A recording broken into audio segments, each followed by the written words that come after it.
My name is Robert Aymer, and this is a preview concerning my book called The Carib-British Male, and it deals with the culture, the community, and the continuing cycle of underachievement.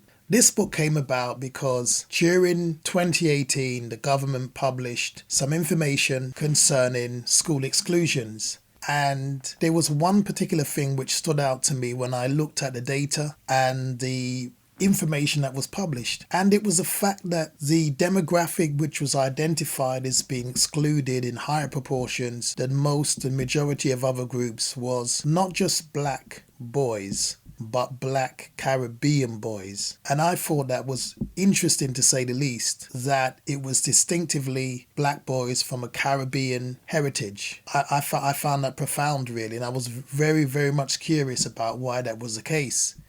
I wondered why it wasn't highlighting black African or black other per se, but black Caribbean. And for me, that was really interesting. And that triggered a whole sort of period of just thinking about that question and then reflecting on myself, black Caribbean male, who underachieved really and truly in school, not necessarily excluded, but certainly underachieved and didn't fulfill my potential. So I was really curious about that, and it led me to begin to think about my own experiences, my own upbringing, my culture, my community, as well as societal factors as well.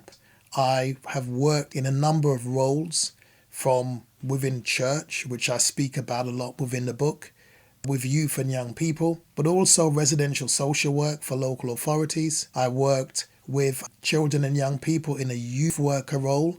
I also worked as a family support worker. So I worked with parents of black Caribbean boys, amongst others, supporting them around behavioral issues, emotional issues, social issues, educational issues. I've worked in schools for a number of years, worked alongside Senkos, learning mentors, teaching assistants, head teachers, and so forth. I've also worked around emotional well-being, as well as beginning my own company in 2016. So I feel I have a good degree of understanding in terms of having worked with that demographic around education, around children, young people, having come from that background and also worked with children from that background, to be able to comment on at least my perception, my understanding, my perspective and views concerning the school exclusion and the underachievement issue. And that's really the sum total of the book.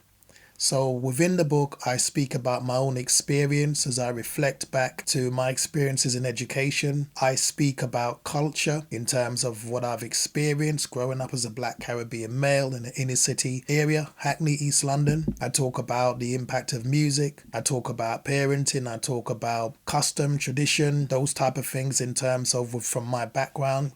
I speak about the spiritual side of things with a heavy emphasis on the church, because from what I see and understand, the church as it relates to Caribbean people is probably the biggest expression of spirituality or religion, should we say. I then move on to talk about the community, and I speak about gentrification. I talk about how it seems and appears to me that many other ethnic groups have managed to secure some type of base, economic and even locational, while we Caribbeans living in the UK seem to be more transitory, which is to say that many people who grew up in Hackney, where I'm from, have moved out. And those communities are harder to find now, whereas other communities have managed to remain despite increasing house prices and gentrification and all of those kind of things. I then move on to talk about some ideas for how we can begin to address these issues.